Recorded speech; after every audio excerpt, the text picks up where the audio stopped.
I've seen my fair share of Minecraft YouTube, videos talking about this so-called death of Minecraft, how it's now considered boring, why certain parts of the game are unbalanced, and who is to blame for these problems.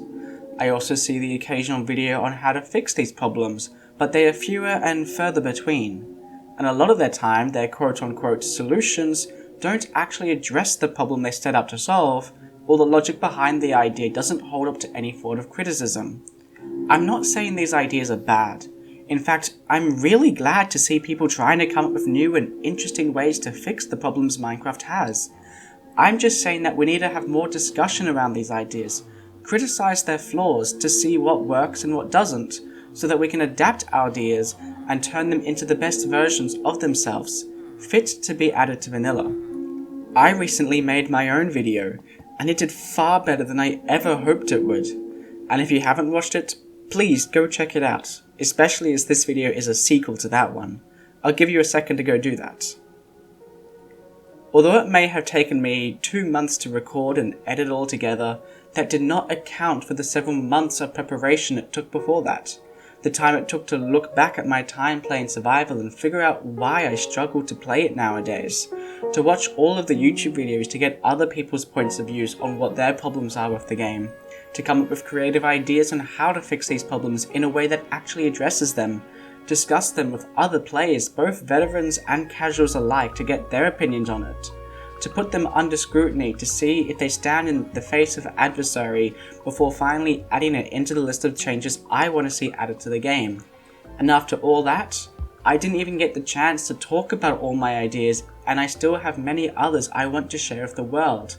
Some of these veer slightly further away from vanilla, but I would encourage you to hear me out. I still think they are very much needed, and I have my reasons for wanting to add them.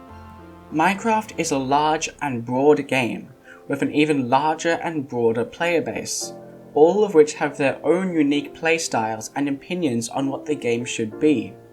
As many voiced their agreements with the points I made, I always knew that not everyone would agree wholeheartedly. Although it was fun reading some similar yet polarizingly opposite comments, the largest part which people disagreed on, which I think was the most important change, was the changes I wanted to see to the enchanting system.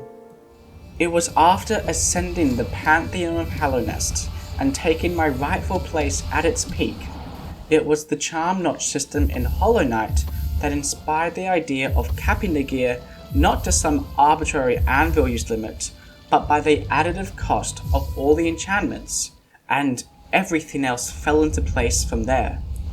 The ideas I had before looked terrible in comparison, as the more I thought through the effects of this tiny change, the more it just seemed to fix, well, everything.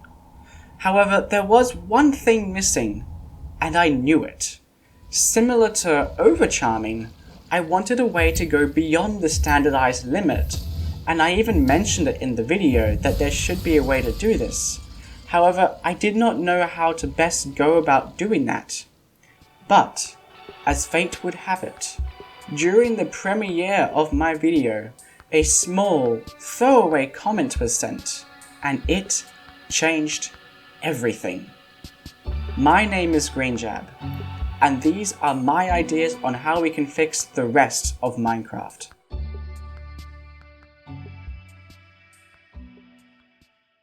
Stealing the record for one of the most expensive items in the game, solidifying its spot within endgame play, the netherite anvil will be the way to craft gear that goes beyond the normal limitations, as it will have no level cap. And with the previously mentioned removal of many mutually exclusive restrictions, in addition to the newly added over-enchanted loot, could result in even more powerful gear than the current vanilla game can provide. But here's the catch, it cannot apply the mending enchant to items, and if an item already has mending, it gets stripped away, meaning the only way to repair these powerful items is with the netherite anvil, and similar to the normal anvil, it will eventually break, and the more powerful the gear becomes, the more chance the anvil has of getting damaged. This will mean that there is now more of a soft cap on the amount of enchants you can have on it, and it would be up to the player to determine how far they are willing to go, whether they can justify the cost to make and maintain this gear, or if they should just keep their gear to the limit of the normal anvil. For some, perhaps the only reason they might want to use it is to repair their over-enchanted gear, so that it doesn't sit in an item frame as a trophy for the rest of its life, but something they feel they can use in small amounts as they know that there is a way to repair it later. Others, however, might go all out and make extremely powerful gear, but those that do must be ready to invest in gathering large quantities of debris to make their gear last and be worthwhile doing. And for the sake of flexibility, why not make it such that if you were to add a curse to your gear, it will reduce the enchanting cost of that item. So if you wanted to just go a little over the normal anvil limit, rather than needing to use netherite anvil, you can instead add a curse to add that final other enchantment you wish to add. And since most of our netherite will be going into the anvil, which can't have mending, let's just make netherite gear require scraps to repair rather than full ingots to make it more fair. A very common suggestion I have seen ever since it was recently added in 1.20 is to allow putting chiseled bookshelves around the enchanting table in addition to the normal bookshelves. And if you were to place enchanted books within these bookshelves, then there was a chance for the enchanting table to copy that enchantment onto the gear. This would be especially useful for all the treasure enchants, including curses, that you couldn't normally get from the enchanting table, as it could copy one of them. If the enchanting table could then only at the start place a few enchants on an item, this would be the way to effectively upgrade your enchanting table over time, as the more books that are in the chiseled bookshelves, the more powerful the output item could be due to having it more enchants. With all this in place, it would finally be a way to make the Swift Sneak enchant renewable, as long as you don't use up all the books themselves on a pair of leggings in the anvil. However, this idea would be pretty useless in the current state of Minecraft, where most enchanted books are a dime a dozen, for they are as numerous as the grains of sand in the desert and the stars in the sky. So you may as well just apply them straight onto items via the anvil anyway, with no regard for the enchanting table. One way to make enchanted books less common is to remove the ability for players to create their own via enchanting books in the enchanting table. If getting copious amounts of enchanted books was a difficult thing to do, players would be encouraged to jumpstart their tools via the enchanting table to get a baseline boost in performance, and if they come across a cool enchanted book as loot, they might actually get excited about this find for once, as they could then choose to apply it straight onto their gear to make it more powerful, or place it into a chiseled bookshelf to give future gear a chance to have it. This will most definitely slow down the rate of progression, but hey, aren't a lot of us elite players complaining about how fast progression is anyway, which is a part of what causes that 2-week phase we all so worry about? Besides, it might encourage building up your gear slowly as you play the game and explore your world, as opposed to just setting the task of, I'm going to get the best gear right now and do nothing else until I have accomplished that task, which just feels grindy just saying that. And if everyone grinds for the best gear, everyone will be super powerful. And when everyone's super, no one will be. But of course, this change would also require some modification to the other main source of enchanted books, librarians.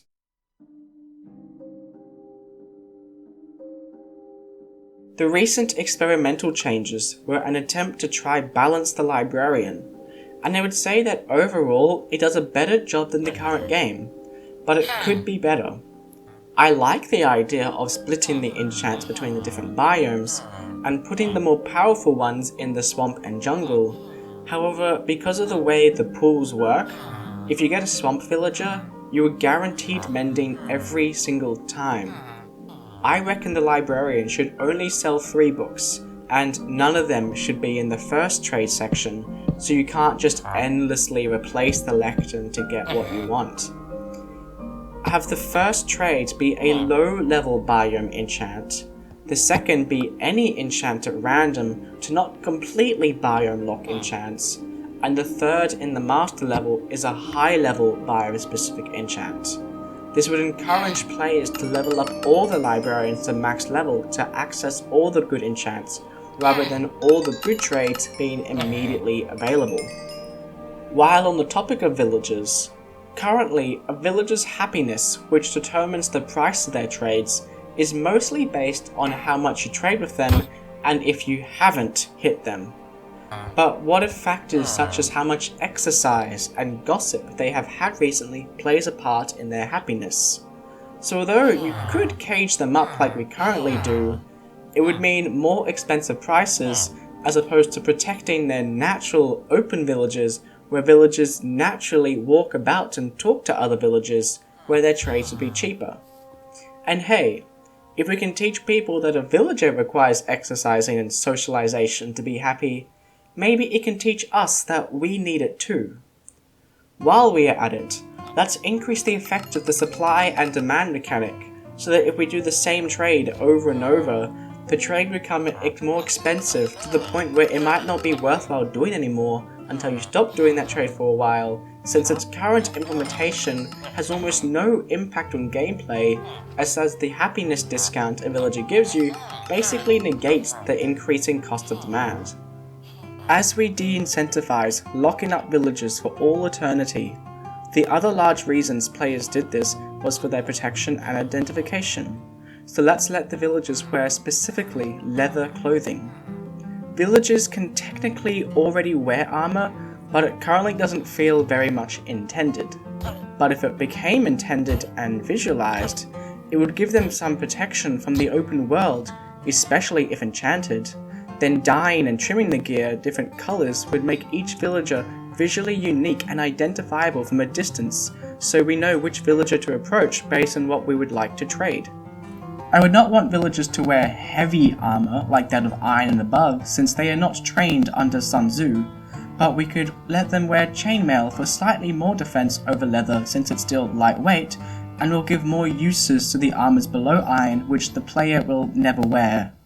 Another mechanic that could be tweaked is the villager's ability to spawn iron golems. Pre 1.14's way to spawn iron golems was cumbersome and complicated, to the point where a lot of the time, even naturally generated villagers just didn't meet the requirement to have one spawn, needing at least 16 villagers, which bred based on the amount of doors under certain conditions to be considered a house, and other technically difficult aspects raised the bar to entry to a point where only a very few amount of people understood the mechanics, to a point where they could design efficient farms. And those farms were large enough to the point that they were only ever seen on technical servers.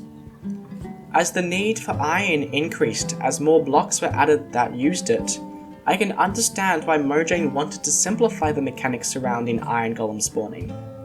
Now, just needing 3 villagers who have slept recently, upon being scared, they can spawn an iron golem at a cooldown of 20 seconds. The requirements were simple enough now that they would usually spawn in natural villages. However, it also meant that it didn't take long for iron farms to become simple enough that even the most casual of players, when first joining a world, see setting up an iron farm as an early game requirement. I don't want to remove iron farms, as I see their need, especially for late game play. But when the bar to entry is so low, it pretty quickly reaches a point where players can just walk past some iron ore, including the large new veins, and not even bother mining it because they know they have an infinite source at home for unlimited tools, armor, and emeralds, because the payoff of an iron farm is far greater than the initial cost to build it, to the point where players see it as necessary. There is a problem. This is one of those times that I had to take extra care when thinking of a worthy idea, as this is a very delicate balance to uphold. Just making the delay longer would be an annoying change that no one would like.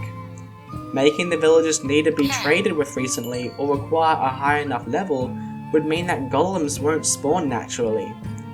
Needing the villagers to have done some exercise could be an interesting idea, but then players would have less control over the system. After many other ideas with holes, one idea I have settled on is to make it so that each hostile mob can only summon one iron golem. and if they rescare the same villager or scare another one, a golem won't spawn, meaning you can't just continuously loop the same monster round and round, playing an endless game of peekaboo. You would need to create a constant stream of hostile mobs in order to spawn your constant stream of iron golems. Another possible idea which could work well with this change is the requirement for villagers to need and consume food when spawning an iron golem, so you would also need a way to automatically source the villagers with new food. And this would also mean that if you take away all the crops from a village, they may eventually run out of food to spawn their own iron golems. These changes, only if one of them is added, would mean that although iron golems would still spawn in naturally generated villages, an automatic farm would take a bit more setup than 3 villagers and a zombie, and scaling the farm would be more interesting than just copy-pasting the same module over and over again. And hey, I can't forget everyone's favourite source of free leads, can I? The most hated villager, the Wandering Trader. As a redstoner, please just make him only spawn on natural blocks, so he doesn't jump scare you when doing redstone shenanigans up in the sky where nothing else can reach you. And make sure he follows the COVID social distancing rules unless approached directly by the player. Now for the part which is currently making him useless. The experimental changes for the Wandering Trader to be able to buy items from the player is a very welcome addition, but I think we can take it further. Let's give him a range of possible foods to buy for his travels other than just potatoes, as well as other items he may need for his journey like leads. Have him sell a much wider variety of items that he could have found while exploring, like mob drops and random chest loot, not just the flowers right next to you. Why not for the fun of it? Just give him a very small chance to sell at an expensive price items which make you question, how in the world did you get that? And lastly, extending from the cartographer's maps to structures and villages and others biomes. Why not have him sell his own maps to rare and cool biomes, including the likes of the mushroom fields, cherry groves, badlands and ice spikes, to give the illusion that he has been exploring your world and thus can provide information about it.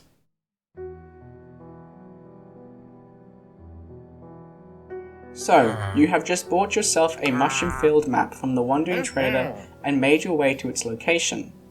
As the current meta stands, you throw away the map, take note of the coordinates and stick it in a notepad file or Discord server if you're playing multiplayer, and never deal with the map again. Because apart from making cool map arts or being used with redstone, the map's survival usefulness is quite limited.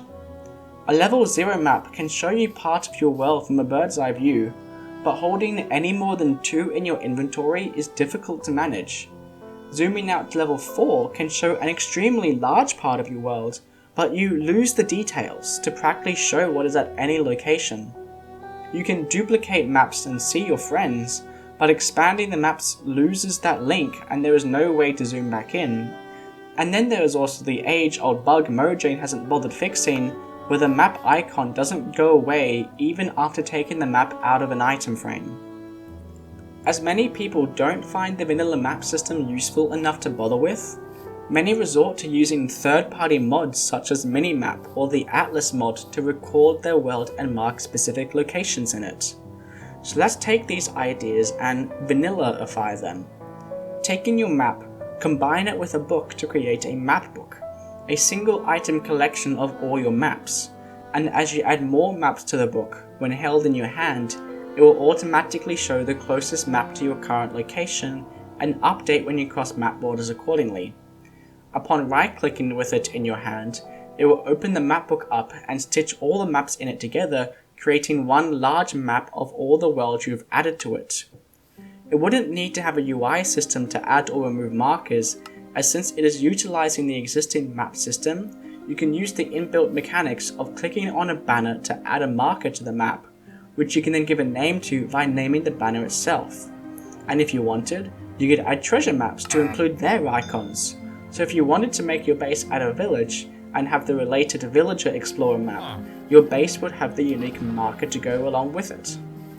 Rather than needing to add a whole map every single time, you could expand the map by right-clicking it with some paper in your offhand to add a new part to the map at that location if it is not already a part of the map book.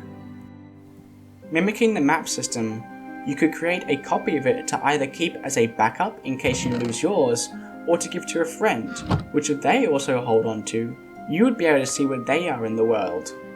And as the map book will just have its own ID which links to a separate list of map IDs that it contains, adding new maps will not unlink the copy, but rather the map will be added to all the map books with the same ID. Like the written book, it could keep track of the original, copy, and copy of copy, so that you can keep the original safe, take a copy out with you, and can give a copy of copy to those you want to give a copy to, but don't want them making more copies for themselves. And then also allow putting the curse of vanishing on it, so that players can't kill you in order to steal information about the locations of your secret base. Although in many ways it is a direct upgrade to maps, it still gives normal maps their own space to shine for when you want to put map arts in item frames, especially if you want to lock them to prevent them from being updated.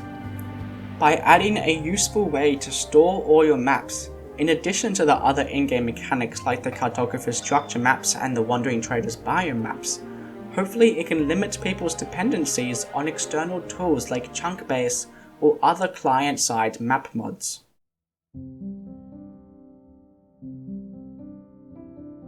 As you adventure with your new map book, if you're running around on foot a lot, that's going to chew through your food as it drains your hunger and saturation.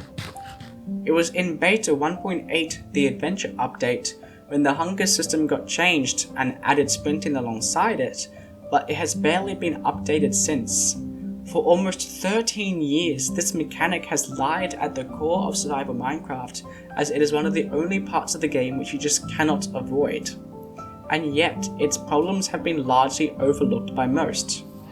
Without much effort, you can get your hands on enough of the best food items in the game, golden carrots, cooked pork chops or steak, to never have to worry about food again.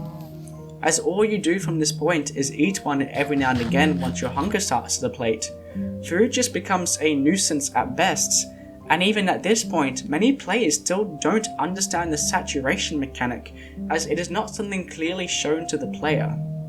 On top of that, ever since sprinting was added, there has been very little reason to walk, well, anywhere, as the only cost to sprinting is taking 1.5 seconds to eat something every few minutes or so. And as no other mob got a buff to speed when sprinting was added, nighttime and caving became trivial, as you could outrun any mob and perform evasive maneuvers to avoid their attacks.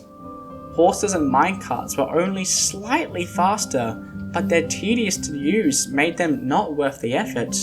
So until players got their hands on an elytra, everyone just ran everywhere, for no other mode of transport could compete against its simple, agile speed.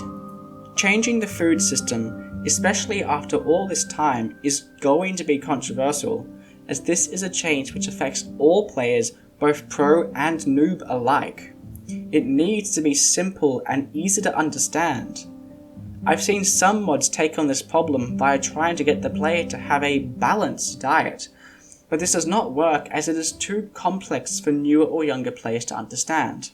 My idea, which starts by having the saturation be displayed over the hunger bar, is to rework the saturation to function more like some sort of stamina. Sprinting, as well as other activities that give exhaustion, will drain your stamina, but it is when you run out of stamina, rather than reaching 3 hunger, that you will no longer be able to sprint. However, taking a break from this activity will allow the stamina to slowly fill back up. The more you drain, the longer it would take to fill up, and every few bars of stamina regained is what drains your hunger. Like saturation, the max stamina you can have is the amount of hunger you have, but you would also have the option to eat to gain back some stamina, which in special circumstances could lead to having more stamina than your hunger. We could also make stamina drain quicker based on the armor being worn and the current difficulty, as sprinting is one of the easiest ways to get out of troublesome situations. By limiting how easy it is to sprint for long periods of time, it could actually put some difficulty back into the different difficulties. This would encourage the player to not go marathoning everywhere, but instead to always save some stamina for when they really need it to get out of potentially dangerous situations, to sprint in sprints. To slow down the pace of the game instead of rushing from place to place as if there was no tomorrow, because life moves pretty fast, and if you don't stop and look around once in a while, you could miss it. One major thing this does affect is how the player heals. When currently the player heals every half a second when they have saturation, then every 4 seconds while they have at least 9 hunger, I say let the player heal whenever their stamina is full, i.e. when it is at or above their current hunger level, so there is a natural feedback loop of heal, then regain that stamina and heal again. For the sake of control, I will also make it that when you are sneaking, it will override the need to be at max stamina and will heal every second until you run out of stamina to do so. And when not healing, you can convert your hunger to stamina at a faster rate. As doing any activity that uses up stamina will not allow your stamina to replenish, such as sprinting, your stamina won't get back up to max, so you will not be able to passively heal until you have a break and have a Kit Kat to give yourself time to heal. So you can no longer as easily run away from enemies while healing at the same time, but have to run away until you can find a safe spot to heal. The other major change to food that will complement this mechanic is to change how long it takes to eat food in Minecraft. Apart from cake, which has no eating animation and therefore is a lie, all foods take the same amount of time to eat at 1.6 seconds unless it is considered a snack, which halves that time. But if I'm reading this code correctly, only applies to dried kelp. I would change this to be a more universal system where the time it takes to eat some food is directly proportional to the amount of hunger it provides. Smaller foods like fruits and vegetables will take less time to eat than larger foods such as cooked meats, giving the smaller foods a use as sometimes you may not have the time to eat some cooked pork chops but could munch down on a couple of potatoes to keep you going. And this will work especially well if the combat snapshots get implemented, which now cancels your eating animation if you get hit. As an extension of this, I will override the golden foods to take longer to eat because of their special properties, so it is harder to just eat a golden apple or carrot while fighting, keeping you alive near indefinitely, but something you have to eat in preparation or afterwards, unless you can find the time to do so mid-fight. And while we are modifying the food system, let's just make the soups and stews stackable to 16 so people might want to use them as a food source, as opposed to how forgotten about they are today.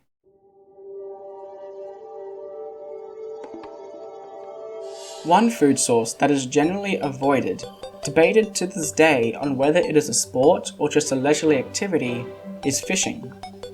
The loot from fishing is sorted into 3 categories: fish, junk, and treasure. Fish as a food is pretty mid, especially given how easy it is to get foods which provide more hunger or other buffs. And if you did specifically want fish, usually just going swimming and killing them manually not only yields a better result, but is just more fun and engaging than sitting there waiting to right click whenever the bobber goes bob. Another option is to just renovate an ocean monument to not only get infinite cooked fish, but also objectively the best light source in the game en masse. No one wants junk as well, it's junk, leaving the only items worth fishing for are those from the treasure pool. And if it wasn't for the fact you could get mending from fishing, I don't think I would hear people talking about fishing at all. Spending manual time fishing only for treasure is a fool's errand, which only leaves one option left: AFK fishing. No matter the attempts Mojang has made to try and make AFK fishing more difficult to do, as long as fishing is somehow both overpowered and overpowered at the same time with no in-between, no change will be able to fix fishing. What fishing needs is a middle tier, items between junk and treasure that aren't some kind of fish, so that although players will want to get some treasure items, even if they don't get any, they can come away from a fishing session with some semi-useful items so it doesn't feel like a complete waste of time. Items such as ingots, buckets, brushes, or even potentially wet sponge, and other items such as the saddle, name tags, and nautilus shells could be brought into this category from the treasure pool.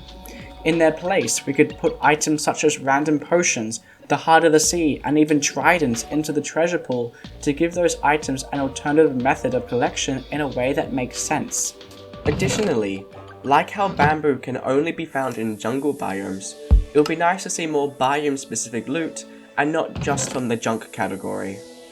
My take on how to raise the extremely low bar to AFK fishing is to not add some strange restrictions on the size of the body of water which players would just find some quick way around, although that does help, but to be able to use some sort of bait that gets consumed when fishing an item. It has to be an item which is easy to collect in the early game, but harder to automate some sort of supply chain until late game. The item which I think best fits this requirement is the spider eye, as it is an existing food item that drops from a common mob, and as it is poisonous to the player, it doesn't do much until it's eventually used within potions.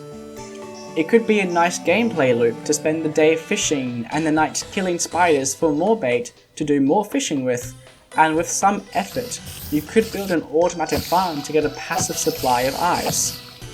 To prevent AFK fishing from becoming too powerful too quickly, it could be that the normal spider eye is considered a bad bait, but turning them into fermented spider eyes is what makes them a good bait, and they have a higher chance to get treasure loot. Sugarcane and brown mushrooms are also pretty easy to get some early game, but creating a production line of all three, then using the auto crafter to combine them all would be more difficult to do and would better balance the rewards of AFK fishing as opposed to it either being a simple redstone contraption or trying to remove it completely. Fishing without bait could still be possible, but there would be no chance of catching treasure, so that you can still get some fish. Now that we are adding a cost to fishing, but also buffing the reward, as fishing is still a fundamentally luck-based mechanic, since we're adding potions to the treasure pool, I think this is the perfect opportunity to add the already existing but completely unused luck potion. Apart from also possibly adding the effect to creepers as mentioned in my last video, the luck potion not being brewable but only accessible via fishing would mean that the only way to obtain the luck potion is with a little luck. Players could then use the luck potion when fishing to get more good loot as well as more chances at another luck potion, or use it elsewhere on chest loot or rare mob drops, and just for the fun of it, allow using a fermented spider eye to transform it into its inverse, the unluck potion.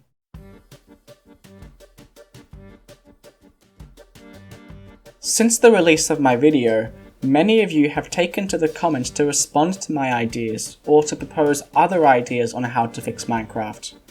One of my favourites included villagers turning into nitwits upon curing instead of just dying on zombification. Another was to have the bundle be able to automatically place items inside it when picking up items if there was already some item of the same type inside it.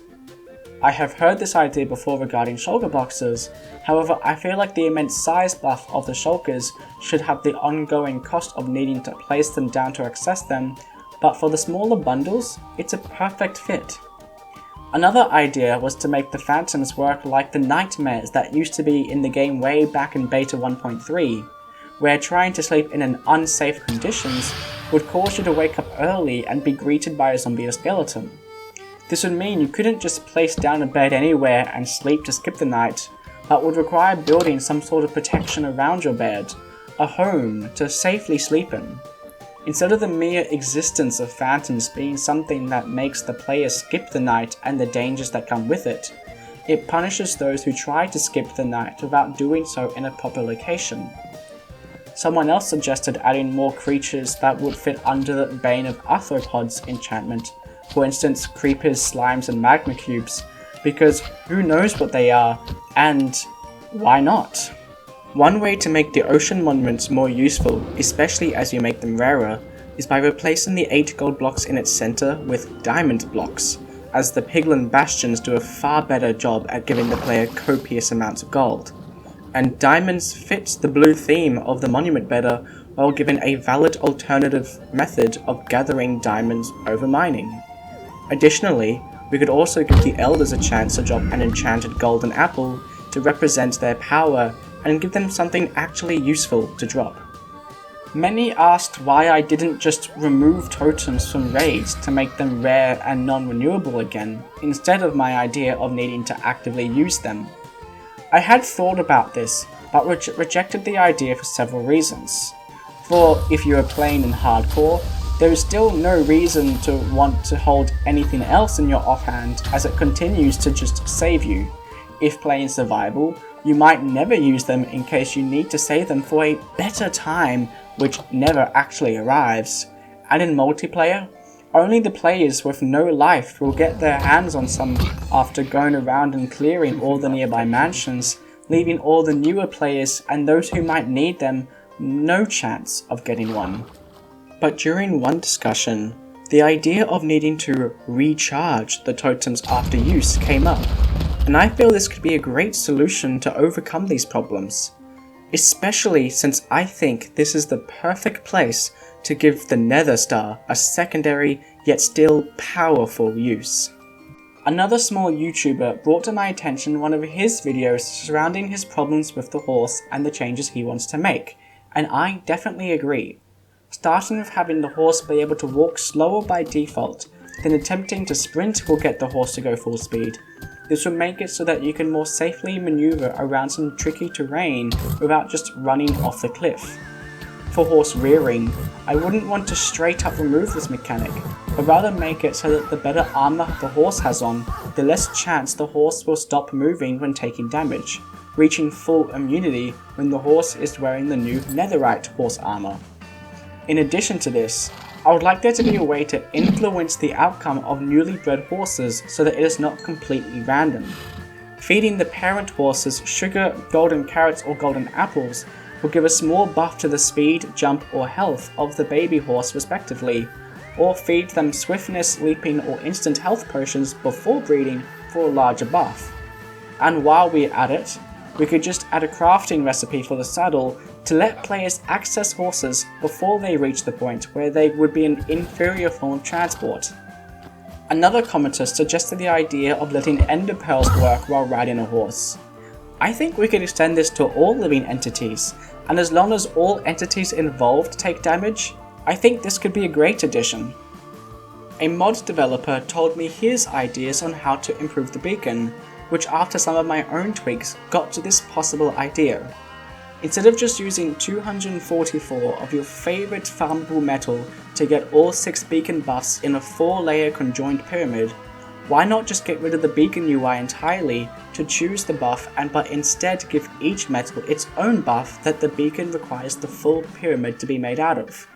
A gold pyramid for haste, as gold tools are the fastest, iron for strength, like that of an anvil, emerald for leaping, as villagers jump for joy, copper for swiftness to follow the new speed of the copper rails, netherite for resistance to represent netherite armor's damage reduction, which leaves diamond pyramid for regeneration, which just sounds cool and might make diamonds somewhat valuable again. Continuing this trend, we could also give coal night vision to replace all the torches it would have made, redstone give extended block reach for all of us redstoners who would like that since we didn't get the crab, and finally lapis lazuli for saturation so its magical properties will allow you to never have to eat while near it. As you won't be able to merge pyramids anymore, it could be that it only takes 3 layers to unlock level 2 of the effect, but then why not make it so that if you continue to add layers, the effect radius continues to increase, and also where applicable, the effects could also be applied to the player's pets and mounts. For multiplayer servers using the team system, the first stained glass in a beacon beam will limit the effects to only those on the team of that same colour, so that you can defend your base using the buffs while not letting those on the opposing teams also benefit from your hard work. There are also other ideas out there which I find cool, such as the end anchor. Do I think the end anchor solves the problems he mentioned in the beginning of his video? No. But do I think it could be a great addition with an area of Minecraft that is lacking in a fun way? Definitely! With the addition of the armadillo and its resulting wolf armor, along with all the new wolf variants, we might see more people take their pets with them on adventures and out to war, instead of leaving them sitting in the corner of your home, promising you will be back soon. I say, what if the goat horns could be used to target enemies from afar? Whatever mob is in your line of sight will witness the true might of your army as they hear your thunderous echo of the THX logo starting up. Another pet which that could do with some loving is the parrot. Although they can rest on your shoulder, it is tedious to get and keep them there, as even falling by a single block will cause them to fly off, which makes them an utter pain to transport. So again, players just leave them at home to be forgotten about. If parrots are more likely to naturally rest on your shoulder when you stand still, and only come off when you take damage, they might actually be fun to play around with as long as you aren't in constant danger. I also have no idea how viable this would be, but as parrots have wings, what if they were to follow you at your own pace when you use the elytra, so that when trying to migrate them from the jungle where you tame them to your base or anywhere else, it could be done in the way that birds know best. Flying. And as parrots love music discs, and so do I as a redstoner, why not make all the discs renewable? With the new addition of the piglin heads being dropped from piglins when killed by a supercharged creeper, why not have the pig step be the inverse when the piglin kills the creeper? Other side could relate to the other dimension and have creepers drop it when killed by a shulker. As it would be too easy for a warden to kill a creeper, why not make it so that the warden can drop the music disc 5 when killed by a creeper? And finally have the sniffer drop a relic when killed by a creeper to give the sniffer at least some use beyond just flour. Moving away from the artificial history of the sniffer and to the actual history of the game, there are a few features that used to be a part of Minecraft that I wish were brought back. Creepers used to scare other mobs away from them when they started to explode. It got removed due to the lag it caused based on the original implementation, but if added with Minecraft's newer systems, it would make the world feel more alive due to more mobs interacting with one another. Lastly, when mining within the deepest parts of the world, near the bedrock layers, you used to be surrounded by this thick black void fog which limited your view distance tremendously. It used to be quick to stumble across after mining down for a bit, but now that the world is twice the height, why not add it back into the game to really show how deep you are?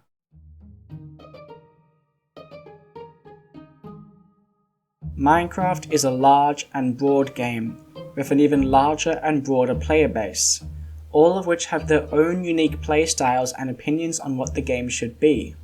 And currently, I don't think that Mojang is catering to the breadth of that audience as much as it could be.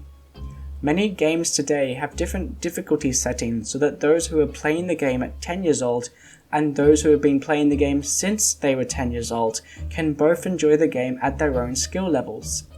Minecraft does have its own difficulty setting, but it's currently seen as a joke, where it's common to hear people say that hard difficulty is actually the easiest one and genuinely mean it. Some people just want a casual playthrough, the freedom to build with little danger and treat the game like a creative sandbox. Others, however, want there to be a little action, have challenges to overcome as they face the dangers of this world, and treat the game like a survival sandbox. And then there are those who fall in between and want a little bit of both. This didn't used to be as much of a problem back in early Minecraft, as survival was more focused on surviving, which left creative mode to be about carefree building. But as more and more mechanics were added to Minecraft through the updates, allowing the player to not only get stronger, but to get stronger quicker, the gap between survival and creative mode has shrunk tremendously.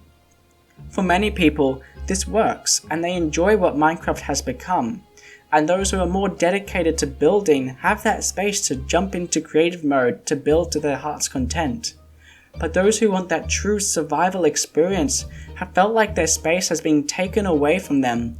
And no, hardcore is not a substitute, as it doesn't actually make the game harder, especially when death is still completely avoidable. Many of these players have felt a need to use mods to recreate that space, like that in RLcraft, and others more recently have flocked back to older versions like Beta 1.7, where the game was simpler, progression was slower, and the power ceiling was not as high, where building a base was almost necessary for protection as opposed to today's world where people call their chest monsters their home. Beginning with hostile mobs and how they do more damage on harder difficulties, they should also get both a speed and a health buff in addition to this to make them scarier and actually a challenge if unprepared when playing on hard. Then, similar to how villager zombification works differently on each difficulty, I think other mechanics should follow suit, like the sprinting using more stamina on harder difficulties. For example, on easy, the elytra should behave as it does now. On normal, perhaps maybe you just can't use fireworks while in any liquid, and it is only on hard when the elytra fully deactivates, so that the harder the difficulty, the more dangerous using an elytra will be. Other changes could be like how long it takes for items to despawn when dropped on the player's death, so that it's easier to get your items back on easy for those who just want to wait out the night, but when you play on hard, you don't get that luxury. By enlarging the gap between easy and hard difficulty, it would give more meaning as to why you play the version that you do. The biggest challenge after trying to decide which difficulty your server plays on is what sort of reward should there be for playing on the harder difficulties that would warrant playing on them other than the fact that they are just harder, without also making those who don't play on the harder difficulties feel like the game is now gatekeeping certain parts of the game from them. However, by creating these spaces, Minecraft could better cater to the wide range of players as they could pick which difficulty suits them rather than trying to create a one-size-fits-all sort of situation. And we all should know that when you try to have a target audience of everybody, you end up with a target audience of nobody. And we can actively see this effect taking place via how many people are struggling to play single-player survival and thus just struggling to play Minecraft in general. I think that the best way to accomplish this is to make all the mechanics which are difficulty dependent their own game rules. Then have the difficulties be presets of which game rules are active that the player can further customize, so that they continue to have the freedom to tailor their experience however they wish. Now, this is your last chance. After this, there is no turning back. You take the blue die. The story ends. You wake up in your bed and believe whatever you want to believe. You take the red die. You stay in Wonderland, and I show you how deep the rabbit hole goes. Ready? Minecraft is a sandbox game. However, that does not mean that survival Minecraft is a true sandbox. It has many sandbox-like features through all the freedoms it offers the player, but survival Minecraft, at its core, is a survival game. You do not play a sandbox, rather you play in a sandbox.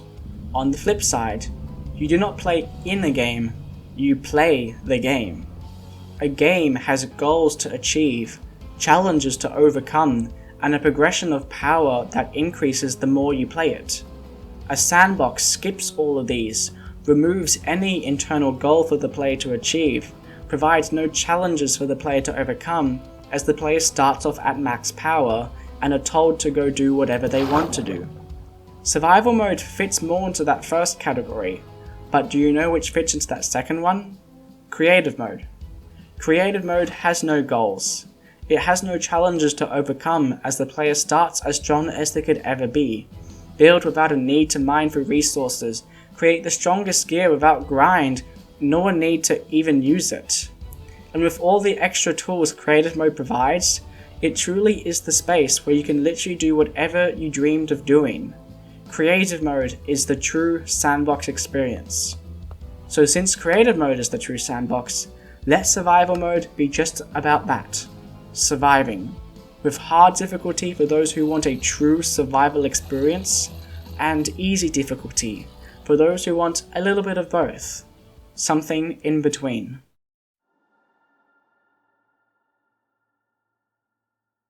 To understand where I'm coming from, we need to take a step back, away from Minecraft, and look at game design as a whole.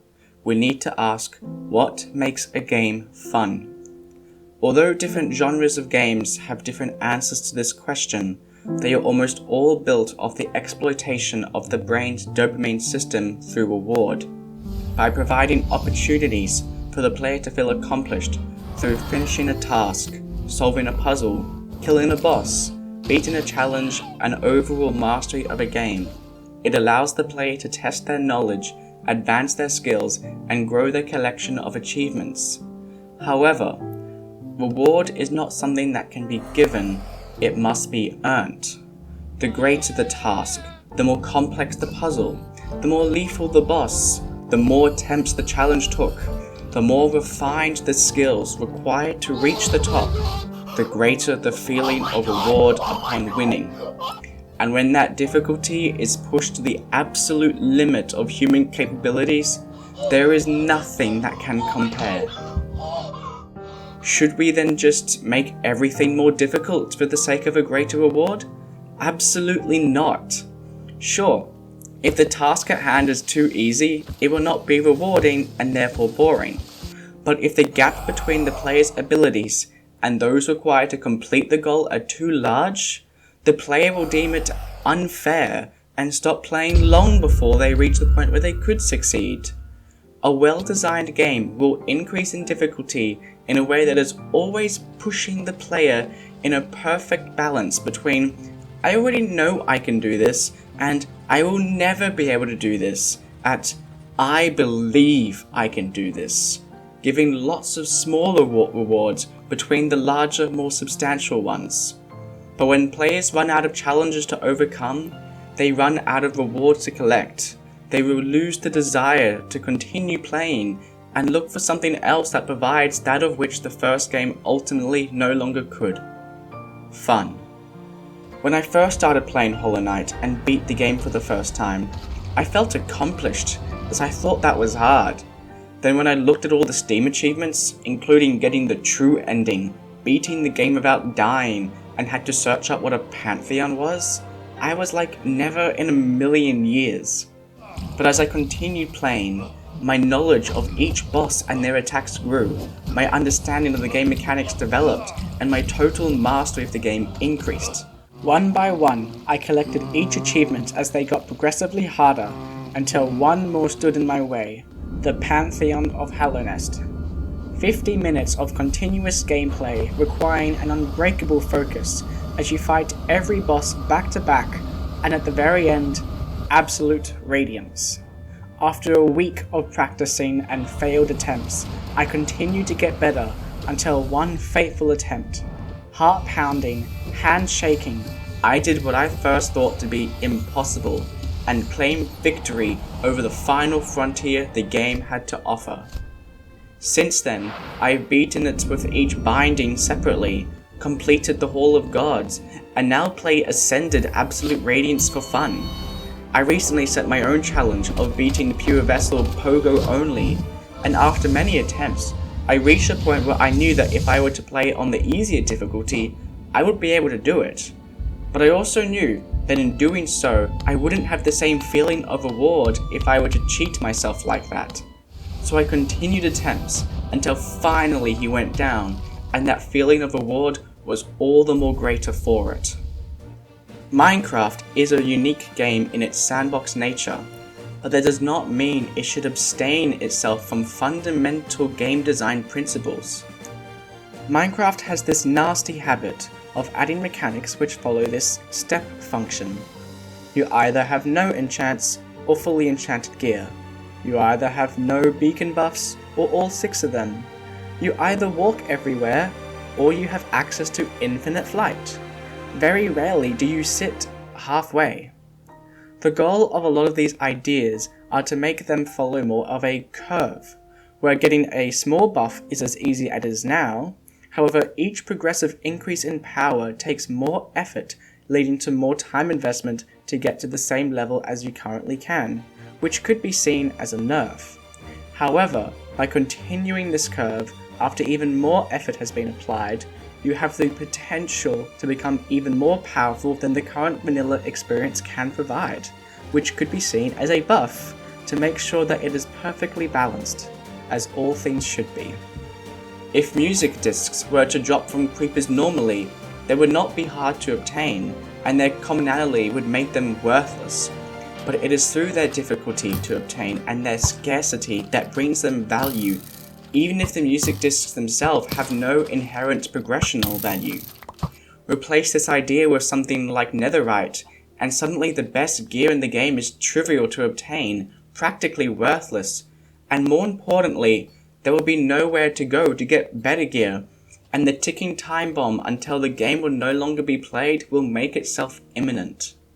Sure, this is taking things to the extreme, but to many players like me who know the game inside and out, and all through the updates adding power creep of various magnitudes, this is where Minecraft may as well be.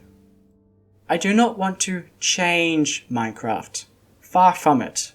Just because a bike isn't working properly doesn't necessarily mean you need to buy a whole new bike. Maybe all it needs is to have the wheels pumped up and the chain replaced. I see a lot of promise in most of the mechanics that already exist within the game. However, due to a little bit of neglect or lack of oversight, some mechanics just aren't living up to their full potential, and all it would take to get closer to that is a few minor yet key tweaks to how it works. I do not doubt that there are possibly some mods out there that would do a complete overhaul of certain parts of Minecraft that could be seen as better than vanilla, but that is not the goal of the ideas in these videos.